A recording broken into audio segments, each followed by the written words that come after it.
Have you ever sat among your own blood, hearing silver forks strike expensive porcelain, realizing you are just a paving stone for their vanity? They look perfect on camera, yet rot from the inside. The true pain is their mocking laughter when your existence becomes a punchline. But they forgot one thing. When you back a crisis manager into a corner, I do not cry. I smile, and I tear down the final firewall protecting them from ruin. Hello to the wonderful audience of Vivian Revenge Stories. Unfortunately, YouTube has recently disabled our monetization, leaving us entirely without a budget to operate. If you find yourself captivated by today's story, please consider supporting us with just $1 so our team can pay for their living expenses and continue creating these stories for you. You can donate by scanning the PayPal QR code currently on the screen or by clicking the PayPal link located in the description or the comments section of this video. My name is Madeline Bradley, and this is the anatomy of my family's destruction. The scent of $100 bespoke sandalwood candles mingled with the soft, unobtrusive notes of smooth jazz floating through the vaulted dining room of my family's sprawling suburban Chicago estate. For any outside observer, it would be a flawless picture of refined American elegance, a testament to generational wealth and success. But for me, at 28 years of age, the air felt thick, suffocating, and dripping with calculated pretense. I work as a cybersecurity and data crisis management specialist at Aegis Vanguard Communications.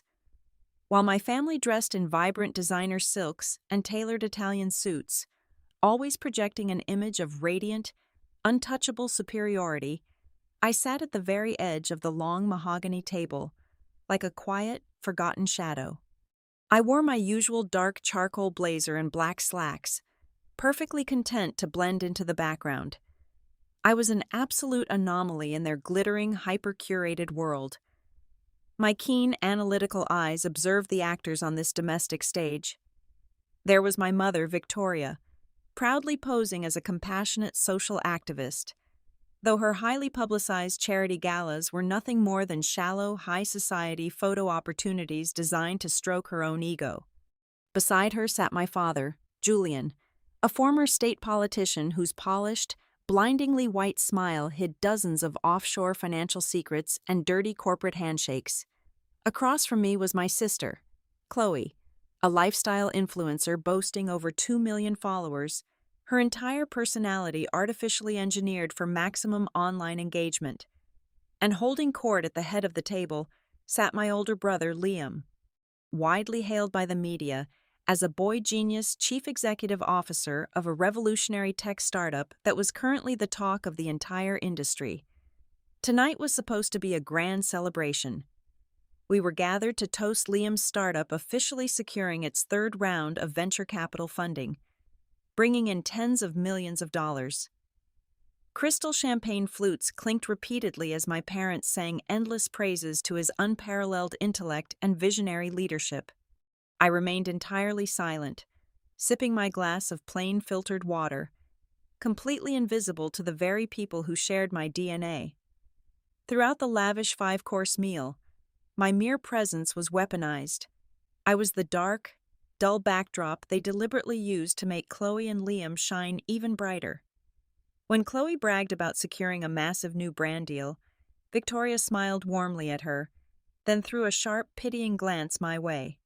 "It is such a massive shame you are locked away in a dark, windowless room all day, Madeline," my mother sighed theatrically, swirling her expensive red wine. "Just staring at lines of code on screens. Such a dry, joyless, and invisible little life you lead.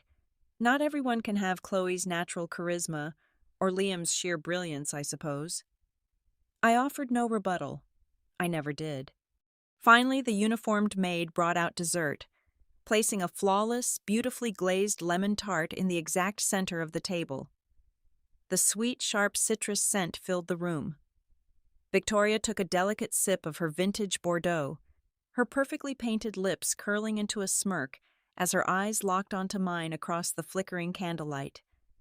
The manufactured warmth vanished entirely from her gaze, replaced by a cold, deeply rooted disdain. "Sometimes I think," she began, her voice carrying clearly and deliberately over the soft jazz music, "if you were never born, our family's life would be so incredibly perfect. This gorgeous picture would not have a single blind spot." A heartbeat of tense silence passed before Liam let out a loud chuckle. Chloe followed with a bright, ringing giggle, and soon, even my father threw his head back and joined in. The whole table erupted into roaring, effortless laughter, a cruel symphony played entirely at the expense of my existence. I did not blink. I did not flinch. As the harsh, melodic sounds of their amusement bounced off the Venetian plaster walls, I sat perfectly still in my chair. They looked at me and saw a quiet, socially awkward girl who brought absolutely nothing to the table.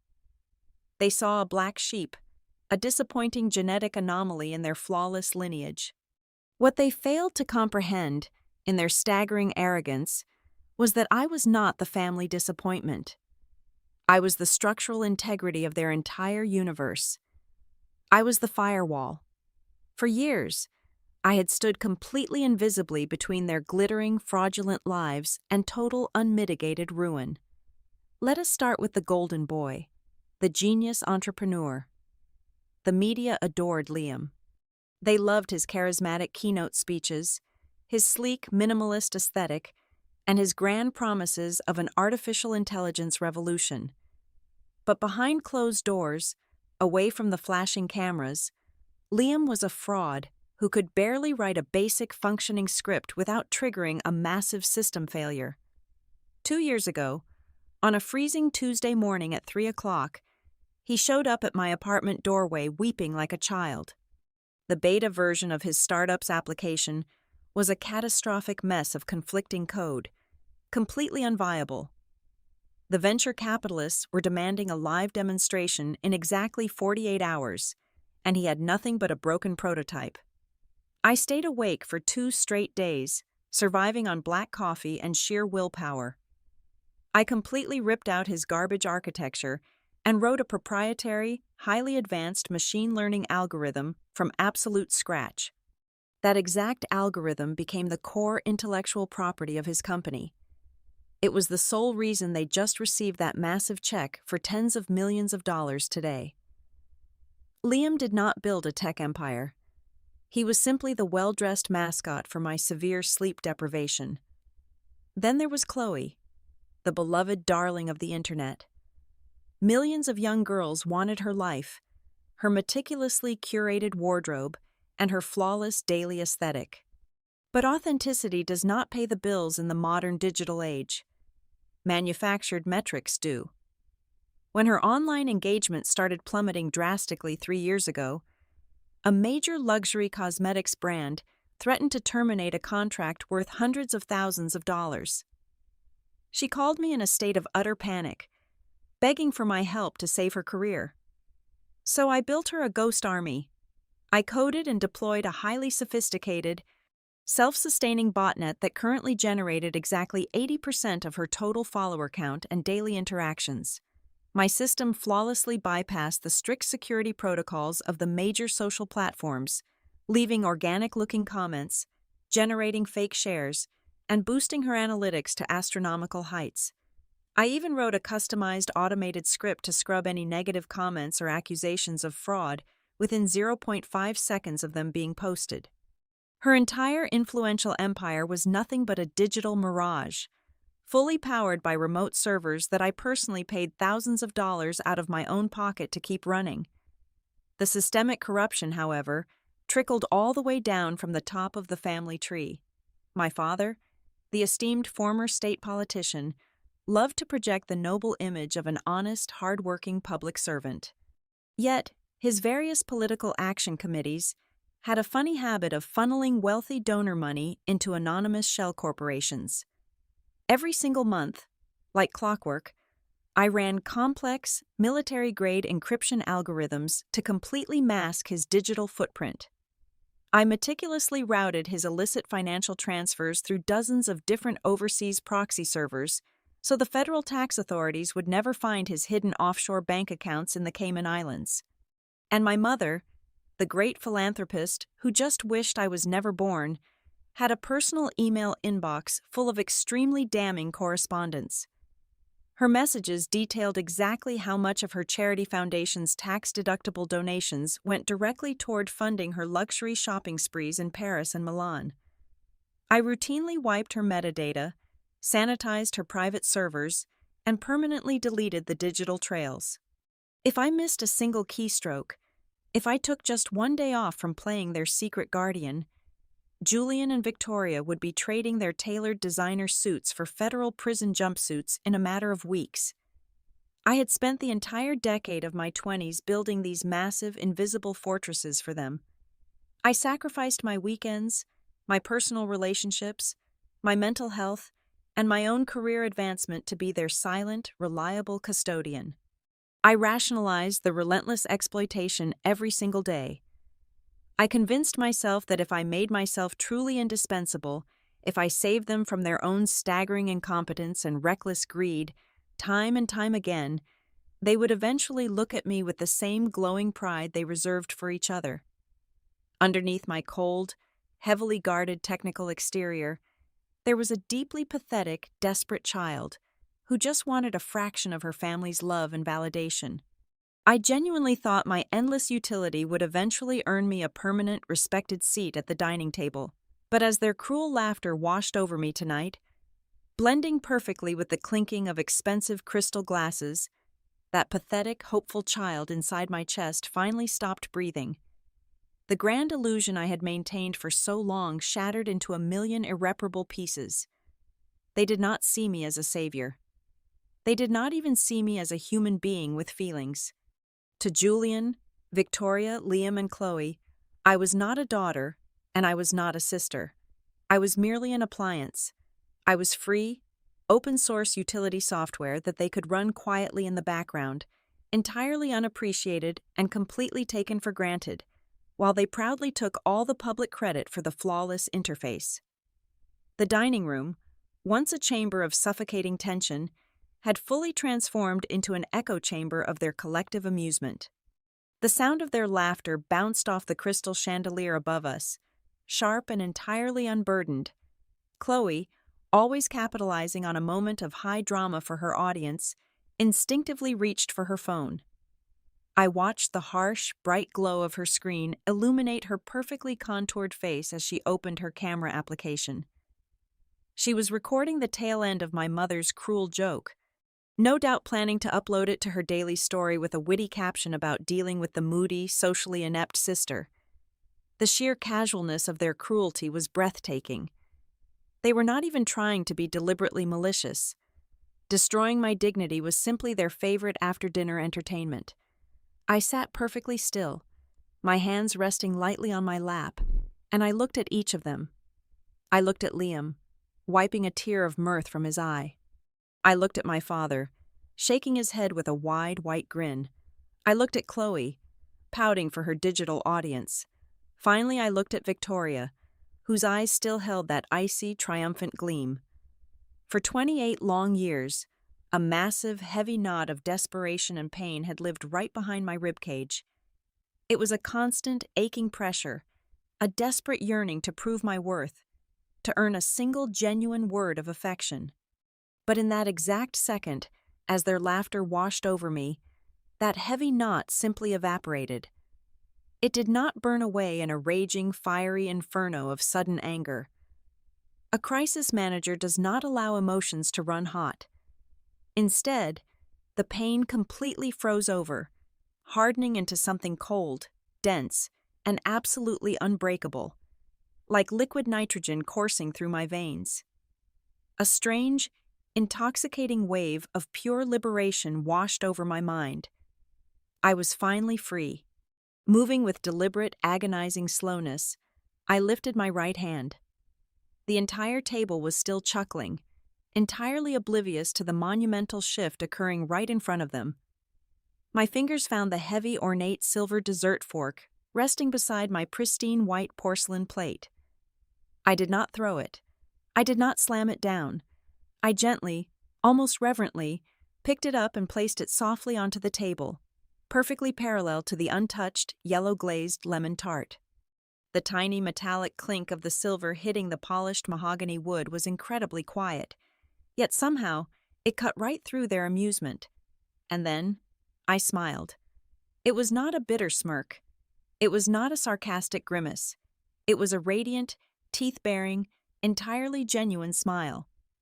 I felt my facial muscles stretch in a way they had not in decades. It was the smile of a prisoner who had just found the master key to her own cell. The effect on the room was instantaneous. The roaring laughter abruptly died in their throats. Chloe lowered her phone, her brow furrowing in deep confusion. Liam shifted uncomfortably in his chair. My father cleared his throat, suddenly looking anywhere but at me. My mother's triumphant smirk faltered, replaced by a flicker of genuine uncertainty. They had expected tears.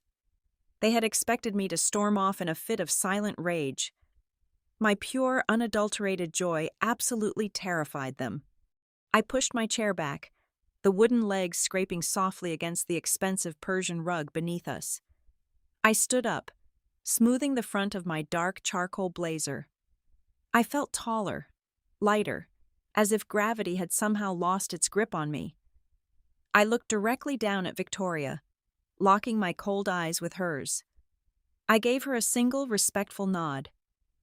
"You are right, Mother," I said, my voice incredibly calm, clear, and steady, cutting through the heavy silence of the dining room.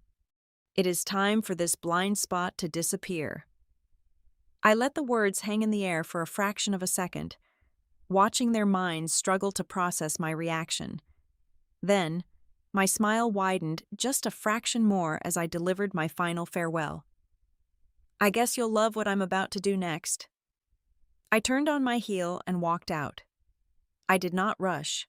I did not look back. I strode purposefully down the long, carpeted hallway toward the grand oak front doors. Behind me, the stunned silence finally broke. I heard the sharp, annoyed rustle of my mother's silk dress. I heard my father mutter something deeply dismissive about my dramatic tendencies.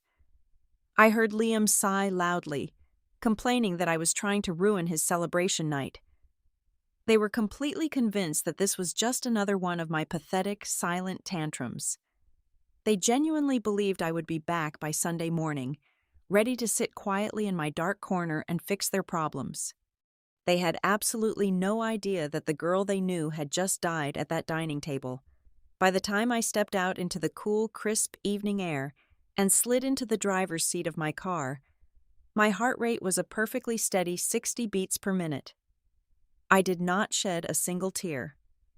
I started the engine, pulled out of the long, winding driveway of the suburban estate, and merged onto the highway heading straight toward my downtown apartment.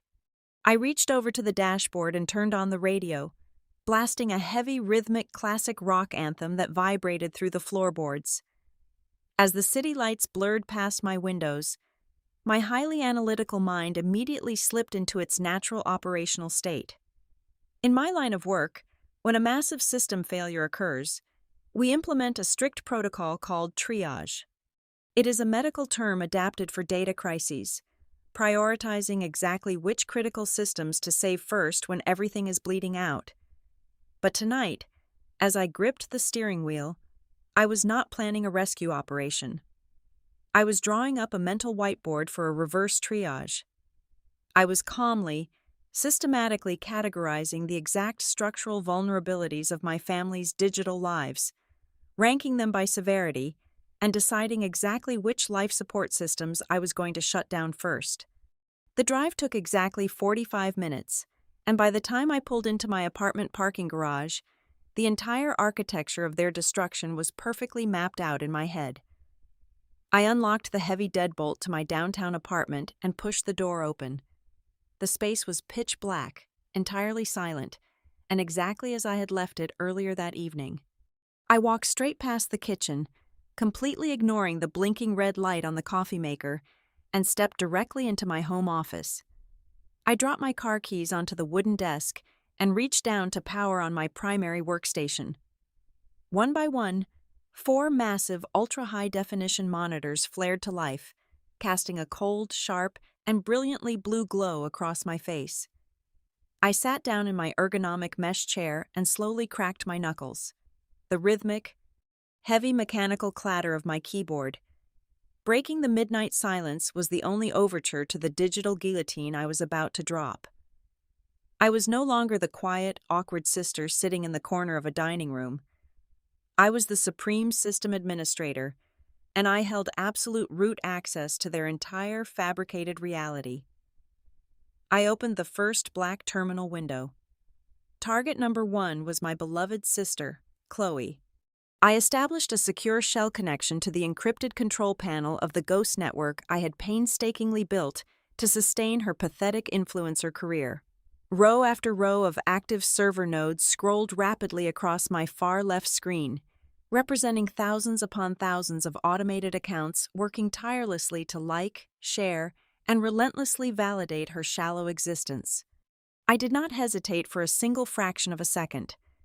I typed the master override command, selecting the entire global server cluster. With one decisive, heavy strike of the Enter key, I initiated a total and permanent termination of the botnet. Thousands of digital sycophants instantly vanished into the void. But that was not nearly enough. I wanted her to feel the harsh, unfiltered reality of the internet she thought she conquered. I navigated to the custom application programming interface I had integrated directly into her social media accounts.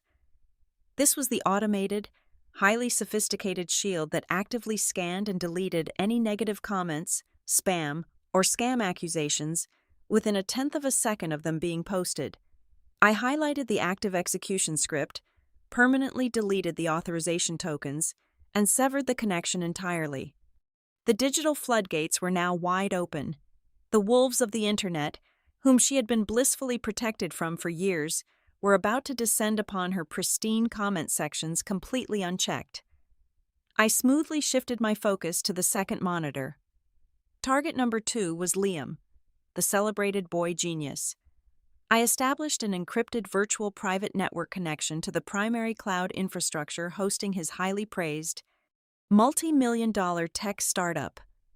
As a seasoned cybersecurity professional, I knew the federal laws intimately. Deliberately injecting malicious code or maliciously deleting company data was a severe cybercrime that carried a heavy prison sentence. I had absolutely no intention of ruining my own clean record for my brother. However, legally revoking a proprietary software license for unauthorized use was simply standard business practice. 2 years ago, when I wrote the core machine learning algorithm from scratch to save his failing company, I embedded a hidden digital signature registering the intellectual property entirely under my own legal name. I brought up the primary license management directory on the server. I located the active authentication key that allowed his massive commercial servers to utilize my proprietary algorithm. I typed the strict command to instantly revoke the commercial license and terminate all access privileges. I watched the live server diagnostics dashboard as the command successfully executed. Within 3 seconds, the central processing unit load on his back-end servers plummeted to absolute zero. The core artificial intelligence features that his entire corporate valuation relied upon were completely and irreparably bricked. The digital heartbeat of his company flatlined. He now possessed a beautifully designed user interface connected to an absolute, echoing void. My eyes moved steadily to the third screen. Target number 3 was the grand finale: Julian and Victoria. For my dear parents, I did not need to destroy or shut down any servers. I only needed to provide the right person with a very bright flashlight. I accessed a hidden, entirely air-gapped encrypted storage drive partitioned on my local machine. I extracted a single, heavily compressed folder containing 3 years of my father's offshore banking ledgers and my mother's highly fraudulent charity tax documents. I did not send the raw files directly. Instead, I generated a complex master decryption key. I opened an anonymous, heavily routed email client and entered the private contact address of a local, fiercely independent investigative journalist. This was the exact man whose career my father had actively tried to destroy 5 years ago. when the reporter got slightly too close to the truth regarding campaign finances. I pasted the long alphanumeric decryption key into the body of the message, attached a brief, untraceable onion routing link to the hidden offshore server temporarily holding the files, and typed a remarkably simple subject line: The Bradley Foundation Unmasked. I hit send. The data packet vanished into the digital ether, completely untraceable, yet absolutely destined to detonate on the front page of the morning news cycle. Finally, I turned to the fourth monitor for the administrative cleanup. I logged into my personal banking portal and systematically removed my name, my credit history, and my social security number from all joint guarantor accounts associated with the family. I severed the financial umbilical cord cleanly. Then, as a final touch of pure poetic justice, I accessed the central administration server for the massive suburban estate I had just walked out of. I was the one privately paying the hefty monthly server hosting fees to keep their lavish, fully integrated smart home operational. I canceled the recurring billing subscription and executed a remote, irreversible factory reset on the main controller. The advanced climate control, the automated security gates, the customized lighting profiles, and the integrated multi-room sound systems would all instantly go completely dark, leaving them isolated in a cold, unresponsive house. I glanced at the digital clock glowing quietly in the corner of my right screen. The entire purge had taken exactly 45 minutes. I leaned back heavily against the mesh of my chair, exhaling a long, slow breath that felt like it had been trapped in my lungs for a decade. Across all four monitors, various administrator dashboards flickered with blazing red text displaying fatal errors, connection timeouts, and a remarkably beautiful phrase: access denied. I reached into my dark blazer pocket, pulled out my smartphone, and used a paperclip to pop the side tray. I took the tiny plastic subscriber identity module card between my thumb and forefinger and snapped it cleanly in half. I tossed the broken pieces into the metal trash can beside my desk. I stood up, walked into my bedroom, collapsed onto my mattress without even bothering to change out of my clothes, and closed my eyes. That night, completely unburdened by the crushing weight of their fragile, parasitic empire, I slept the deepest, most peaceful sleep I had ever experienced since the day I was born. It was Monday morning, exactly 3 days after that fateful dessert course. The sprawling terminals of Chicago O'Hare International Airport hummed with the frantic, hurried energy of thousands of travelers, but I sat in a secluded corner of a premium departure lounge, an oasis of absolute calm. A steaming cup of dark roast coffee rested on the table beside me. I was waiting to board a one-way flight to a quiet, coastal city on the East Coast. I unzipped my carry-on bag and pulled out a brand-new, untraceable laptop I had purchased with cash the previous afternoon. I connected to the secure airport wireless network, opened a heavily encrypted browser, and decided to check the morning weather forecast. Naturally, the forecast for the Bradley family was a catastrophic Category 5 hurricane. The first domino to violently hit the floor was my sister. I navigated to Chloe's primary social media page. Over the weekend, the massive automated purge of her artificial audience had finally registered on the platform's global servers. Her follower count, which she used to flaunt like a royal title, had plummeted straight down from 2 million to a staggeringly pathetic 150,000 in less than 72 hours. Without my ghost network artificially inflating her metrics, the major analytics agencies had automatically flagged her account for massive engagement fraud. The public fallout was instantaneous and brutal. 2 major luxury fashion houses and a premier cosmetics brand immediately released public statements completely severing all ties and terminating her lucrative endorsement contracts. I clicked on a trending video snippet. It was a recording of Chloe attempting to host a live broadcast late Sunday night. Her perfectly applied makeup was running down her face in dark streaks as she sobbed hysterically into the camera lens, desperately trying to blame a mysterious, malicious hacker. But because I had permanently disabled my automated comment scrubbing script, The live chat interface beside her tearful face was an absolute bloodbath of mocking, brutal insults from angry former fans and internet trolls. She was completely defenseless, drowning in the raw, unfiltered toxicity of the web she used to profit from. Next, I opened a financial news terminal. Liam's highly publicized technology startup, the pride and joy of my parents, was currently experiencing a financial bloodletting of epic proportions. When the stock market opened at 9:30 that morning, the company's valuation went into an absolute freefall. Over the weekend, the lead investors and their highly paid technical auditors had frantically tried to access the core artificial intelligence features to prepare for their public demonstration. Instead, they found an empty, hollow shell. The proprietary algorithm had completely evaporated from their servers, and the access licenses were permanently revoked. Panic had swept through the executive board. Liam, the supposed boy genius, was cornered in an emergency server room, completely incapable of writing a single line of functional code to restore the system. The financial news anchors were currently reporting that 3 major venture capital firms had already filed emergency injunctions, and federal regulators were officially opening an investigation into massive corporate fraud and investor deception. Liam was not just losing his company, he was actively facing federal indictment. But the absolute masterpiece of the morning was plastered across the digital front page of the city's largest independent investigative newspaper. The headline was bold, black, and completely devastating. It detailed a massive, deeply sourced exposé on the Bradley family's illicit financial empire.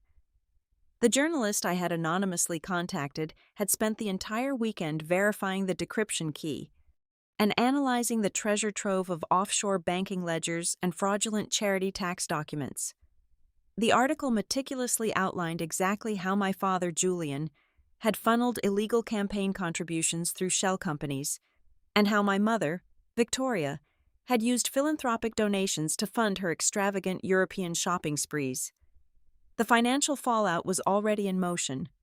According to the live updates streaming across the bottom of the news page, a federal judge had officially signed warrants to freeze all of the family's domestic financial assets at 8 o'clock that morning.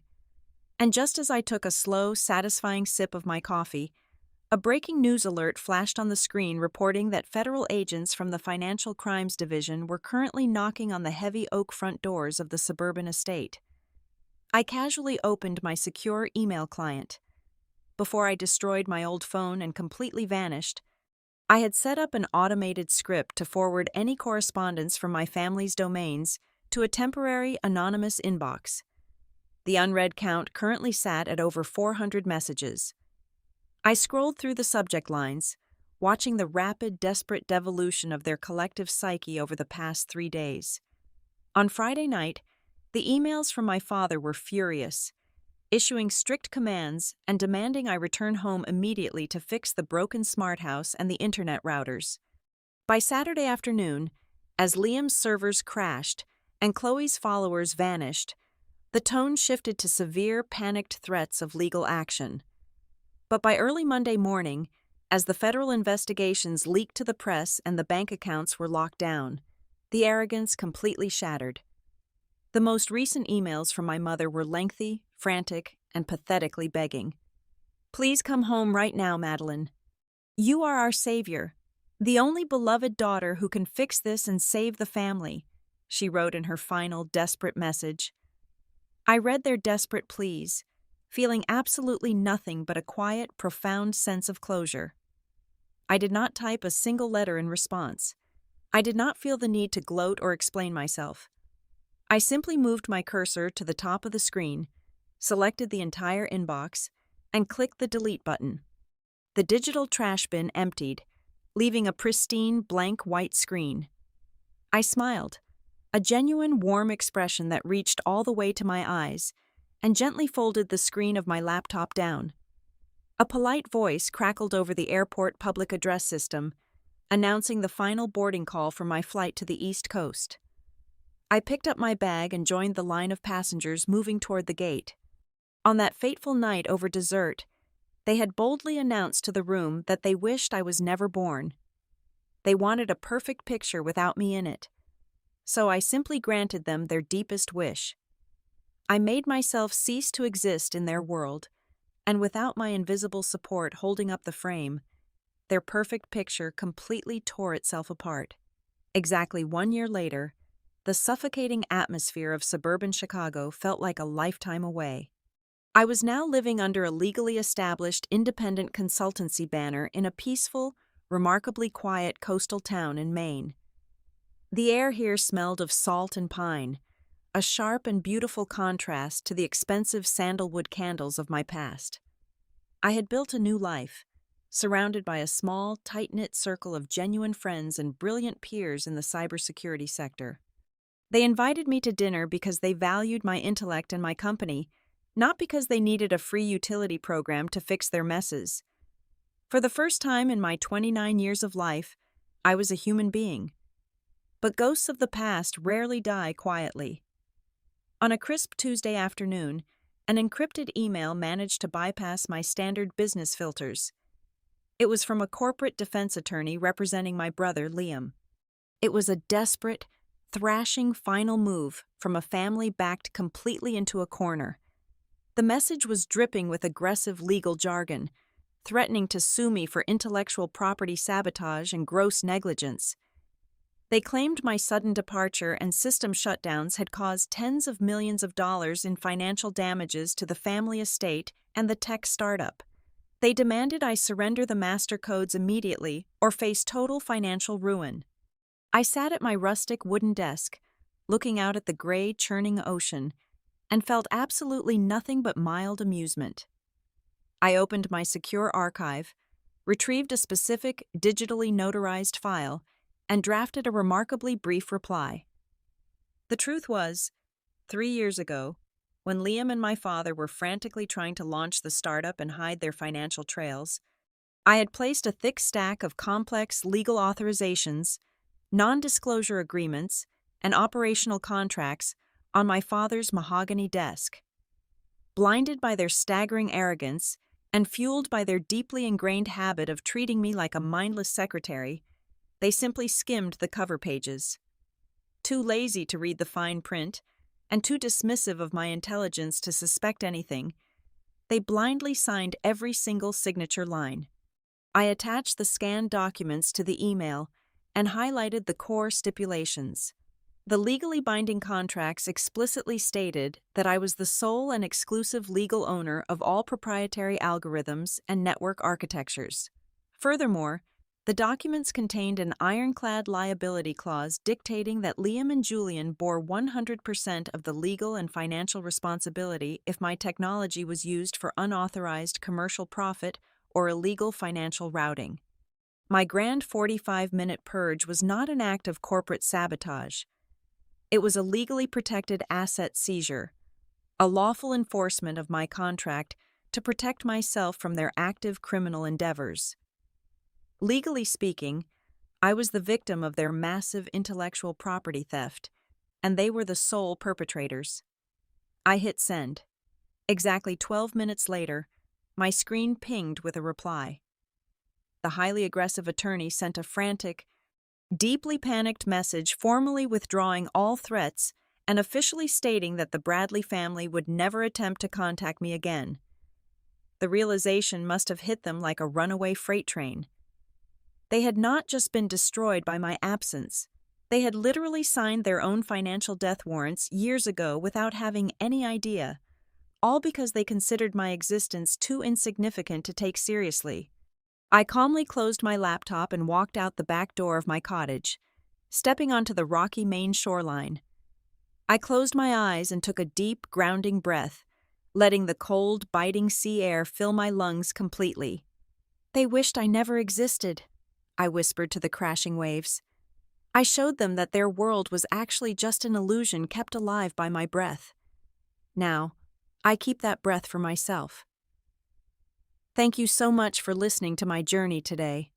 I would absolutely love to know where in the world you are listening to this story from, so please drop your city or country in the comments below. If you found today's story engaging and meaningful, please consider helping us out with just $1. You can scan the PayPal QR code currently on your screen, or use the PayPal link provided in the description or the comments section. Your generous contribution directly pays the dedicated staff behind Vivian Revenge Stories, helping them provide for their families and allowing this channel to continue creating even better stories for you. Thank you for your time, and stay strong.